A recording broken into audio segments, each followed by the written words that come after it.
Hello.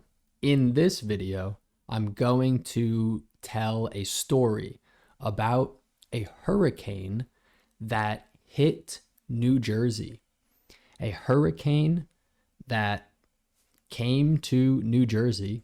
It hit New Jersey in 2013. So more than 10 years ago. A long time ago. More than 10 years. Almost 11 years ago. Now, when we first heard about this hurricane in 2013, some of my friends were saying that we might not have school. The hurricane, the storm, might be so bad that they're going to cancel school. They're going to just cancel school for a couple days. Actually, it was only one friend who said that. He said, I think they might cancel school. They might cancel school because of the hurricane. And I remember we were on a run. We were running because I did cross country. So we were just on a run. And when my friend said that he thought they might cancel school because of the hurricane, everyone laughed. Everybody laughed. Ha ha ha ha. They're not gonna cancel school. That's what everyone said. Everyone said, oh my God, it's not gonna be that bad. They're not gonna cancel school. School was canceled not for one day, not for 2 days, but 2 weeks. School was canceled for 2 weeks after Hurricane Sandy. That's the name of the hurricane, Hurricane Sandy. So, I'm going to talk a little bit about what happened during Hurricane Sandy. Well, first, we heard that there might be flooding in my neighborhood where I lived, the neighborhood with all of the houses. We heard that there might be flooding in the neighborhood, in the whole town. In many towns, actually. Like much of New Jersey was at the risk of being flooded. There was a good chance that there was gonna be some flooding. Flooding, I will put a picture, but flooding is when the level of the water rises and it gets into houses, buildings, schools. It gets all over the streets. So that's flooding. So my family decided that we should go to another house.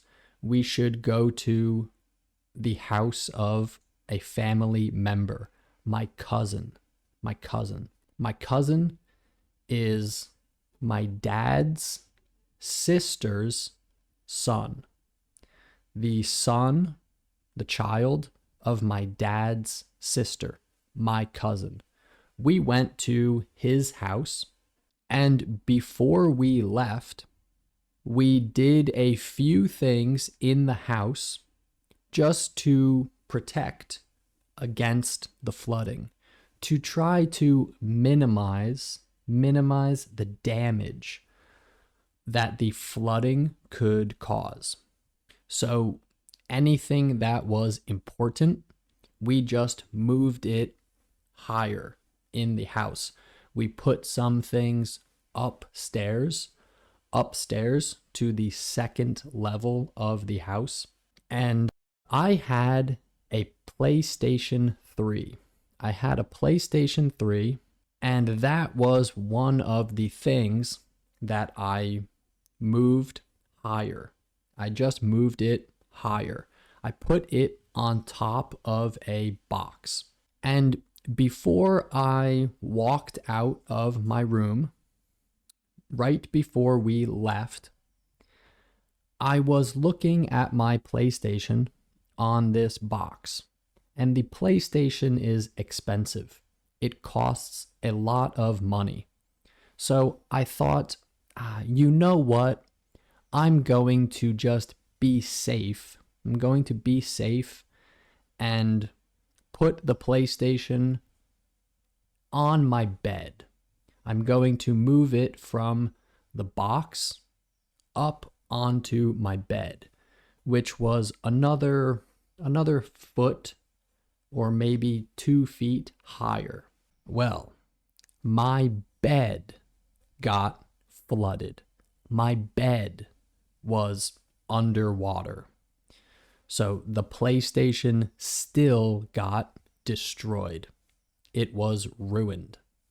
It was ruined. It didn't work anymore because of the water that flooded into the house. But before I learned about that, we were coming home after the hurricane.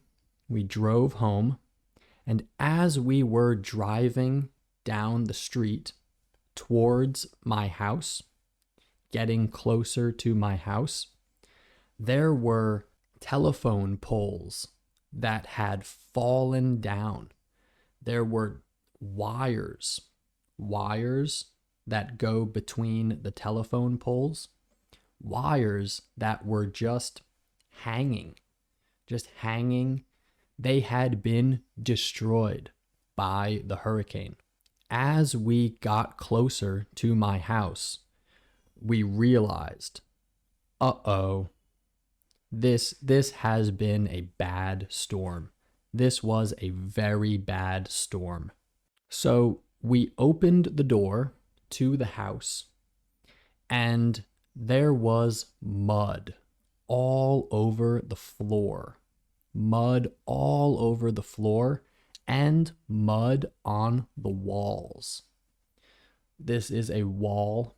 There was mud on the walls, like 3 feet. 3 feet of mud. 1 meter.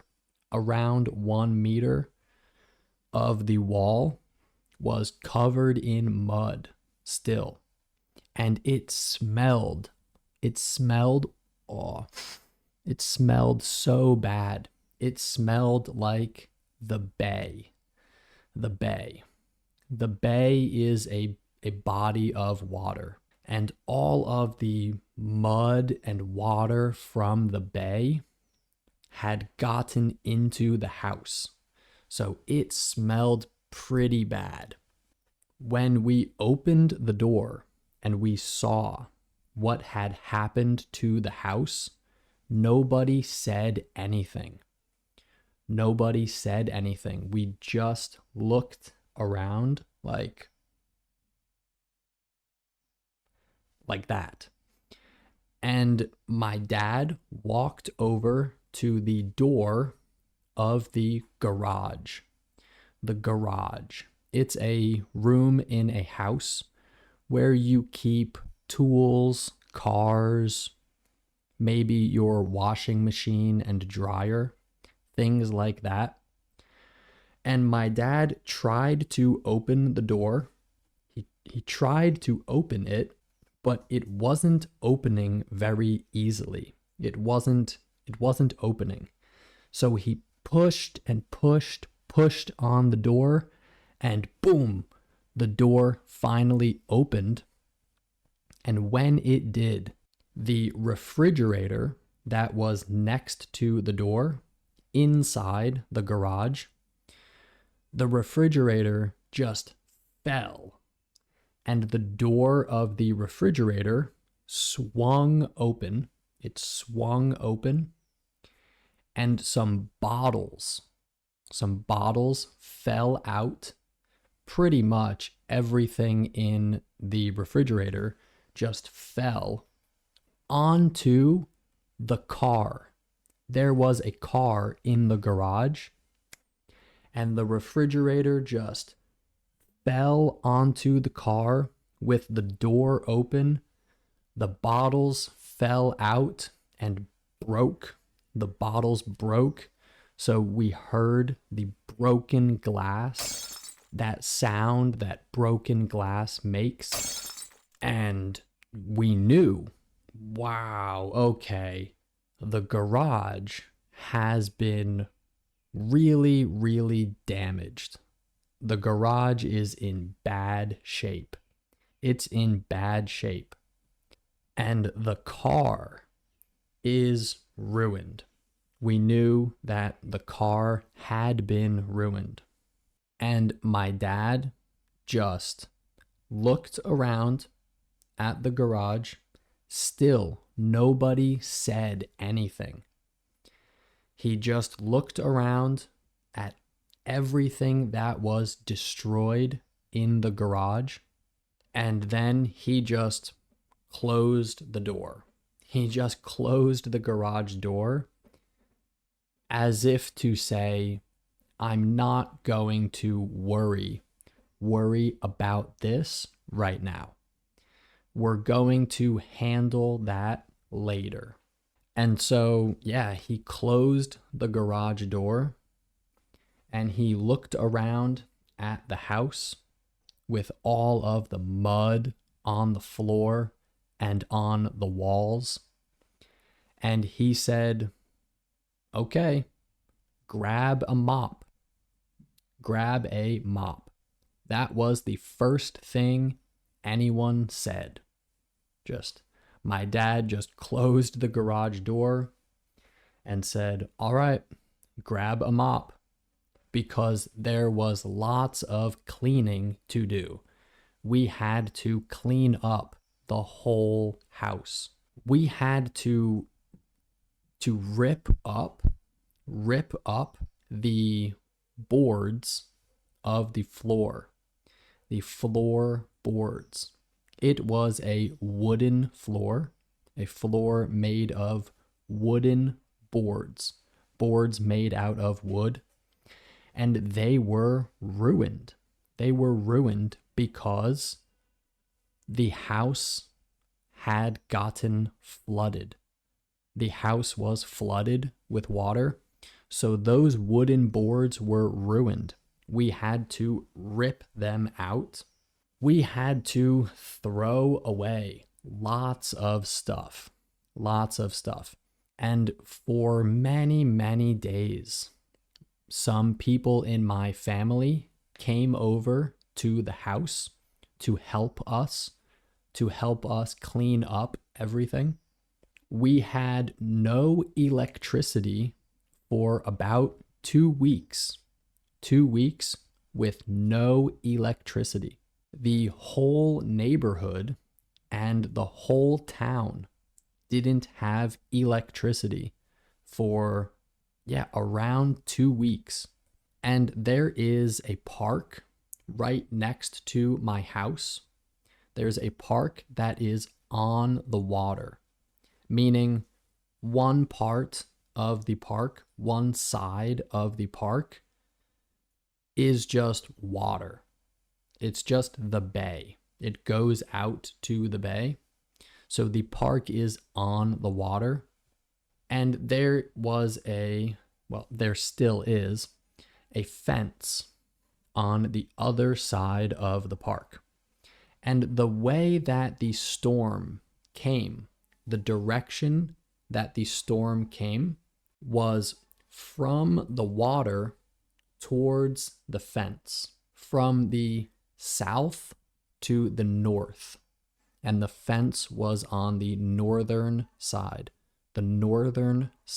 of the park. And so all of the debris from the houses, so parts of roofs that had been destroyed, cabinets, pieces of wood, all kinds of stuff, all kinds of debris from other houses had been carried by the storm in the water, had been carried to the park, but the fence along the park stopped all of that debris from continuing to move. It stopped the debris, and the water went through the fence because it was a chain link fence, chain link style fence. So there was like 3 feet or 1 meter of debris all along the park. The park was filled with debris, and so much of it, so much debris. That also took a long time to clean up. One thing I remember about this storm, this hurricane, was that because we didn't have electricity or Wi-Fi, right, internet, we had no internet, no electricity, and so many places were closed. They were closed. There wasn't much to do in the town other than cleaning up, just cleaning everything. So when the sun went down and it was dark, there wasn't much to do. And the sun went down pretty early at this time. It was the end of October, late October. So the sun goes down really early at that time of year. And so every night by 7 o'clock, it was dark, cold, and there wasn't much to do. And that was the first time that I understood why people eat food when they are bored. When there's nothing to do and you're bored, you don't really know what to do. You're bored. You have nothing to do. You're just sitting there like, well, I'm not tired. I don't want to sleep. I'm not tired, but there's nothing to do. So I started to just eat food. Just eat food because it was something to do. I remember that part of this whole experience. I just remember that was kind of interesting. I also started to skateboard during this time because one of the things that I found was my skateboard. It was one of the few things that wasn't destroyed. It wasn't destroyed. It still worked. And I had never really skateboarded much. I had never done much skateboarding. And I thought, well, that's something to do. This is something I can do. So, yeah, I started to skateboard. That was pretty fun. And honestly, overall, in general, right? Overall, during the 2 weeks after the hurricane, I kind of liked those 2 weeks. I kind of liked it. We were just working all day on cleaning the house. There was no school. That was great. There was no school for 2 weeks. And I was 15 years old. I was 15 when the hurricane happened. So I wasn't really worried about myself. I wasn't really worried about anything. I knew that my parents were more worried about the house, maybe about their jobs. But I was only 15, so I just wasn't very worried. I wasn't very worried about all of this. So for me, it was kind of fun. I kind of liked it. It was cool to see my town just so looking so different. The town just looked so different. There was garbage everywhere. In front of people's houses, there were piles, big piles of garbage. And it was just interesting. It was interesting. Huh, wow. This can happen from a hurricane. Wow. I remember also that it was very, very difficult to get gasoline. There were huge lines, super long lines at the gas station because everybody needed gas. So that was interesting. There were a lot of things about Hurricane Sandy that were just very interesting, very, very cool, frankly. I mean, for a lot of people, it was horrible. It was so bad. Hurricane Sandy was so bad. But for us, it wasn't that bad because we got money from the government to fix the house, to repair the house, to fix all of the damage that the hurricane had caused. And our house was more or less okay. The house was okay. We did have to raise the house after the hurricane. Everybody had to raise their house so that if another hurricane happened and everything got flooded again, the damage wouldn't be as bad. So everyone had to raise their house. And that took a long time. That took a long time to do. But overall, we were pretty lucky.